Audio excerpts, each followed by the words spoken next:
박평화 목사의 행복을 찾아서.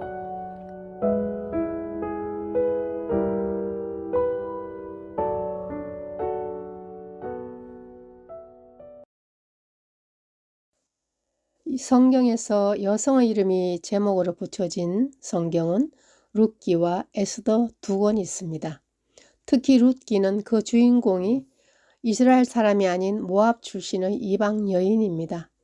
이스라엘의 역사를 기록한 구약 성경 속에 이방 여인이 당당하게 주인공으로 등장하는 매우 독특한 내용입니다. 룻기의 시대의 특징은 어두움입니다. 온 세상이 짙은 어두움으로 먹을 것이 없는 흉년이 들었고 슬픔과 재앙으로 영적인 흉년이 들어 소망이 없는 시대입니다. 룻기의 서두에 남편과 두 아들을 잃고 망연자실하는 나오미의 텅 빈 삶이 등장합니다. 나오미는 고향 베들레헴의 흉년을 피해 모압에 왔습니다. 객지에서 남편과 두 아들을 잃은 상실과 빈곤의 상처만 남았습니다. 나오미는 고향 베들레헴으로 돌아갈 것을 결심합니다. 나오미와 두 며느리는 죽은 남편을 묻은 모압 땅을 떠나 베들레헴으로 먼 여행길을 떠납니다. 나오미는 자신의 불행한 처지가 하나님의 징벌 때문이라 깨달았습니다. 나오미는 자신의 불행보다 며느리들의 불행을 마음 아파했습니다. 나오미는 무능력한 시어머니를 따라서 모압을 떠나는 며느리들에게 고향으로 돌아갈 것을 강권했습니다.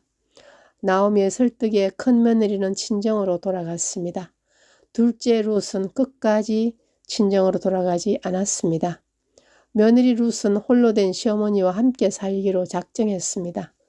룻은 평소에 시어머니의 말과 행동을 통해서 하나님을 알게 되었습니다.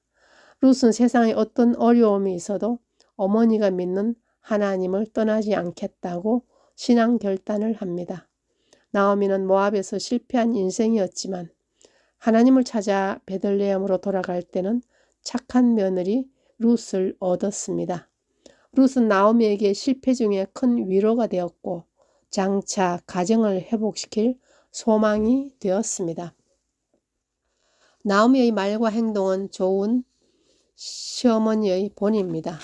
나오미는 며느리의 안식과 행복을 늘 염려하고 생각했습니다. 며느리 룻은 시어머니의 말씀을 존중하고 순종하면서 온유와 겸손으로 성실하게 살았습니다. 시어머니 나오미와 며느리 룻이 서로 섬기면서 집안에서 아름다운 하모니를 만들어갈 때 좋은 소문은 저절로 퍼져나갔습니다. 룻은 모든 사람들에게 현숙한 여인이라 칭찬받았습니다. 평판이 좋은 룻은 시어머니의 권유로 고엘 제도에 따라서 집안의 유력한 보아스와 결혼하였습니다. 나오미에게 손자를 안겨주는 기쁨을 주었습니다. 믿음을 따라온 룻은 다윗 왕의 증조모가 되어 예수님의 족보에 기록되었습니다. 룻기에서 과부가 된 시어머니와 며느리와의 사랑 이야기를 다루고 있습니다. 보통 며느리와 시어머니는 가까이 하기에 부담스러운 관계라고 말합니다. 결혼 생활에서 가장 힘든 것이 고부 간의 갈등일 것입니다. 그러나 룻기의 시어머니와 며느리는 다릅니다. 서로 국적이 다르고 살아온 문화와 환경이 다릅니다. 고부 간에 이어줄 남편과 자식도 없는 상황에서 그들은 아름다운 사랑 이야기를 펼쳐갑니다. 그 이유는 어떤 이야기보다 이타적이고 헌신된 감동적인 사랑의 모습을 보여줍니다. 서로 헌신적이고 충성된 사랑을 헤세드 사랑이라 표현합니다. 헤세드는 하나님의 언약에 대한 은혜, 자비, 긍휼을 의미합니다. 우리 인생에서 일어나는 재앙이나 슬픔은 하나님의 주권적인 역사 아래에서 일어나는 것입니다.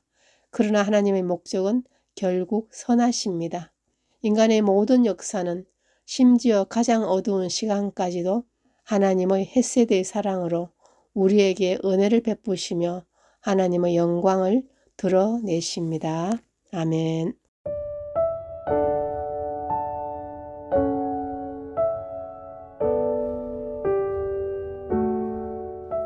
지금까지 시카고 언약장로교회 협동 목사이신 곽평화 목사의 행복을 찾아서였습니다.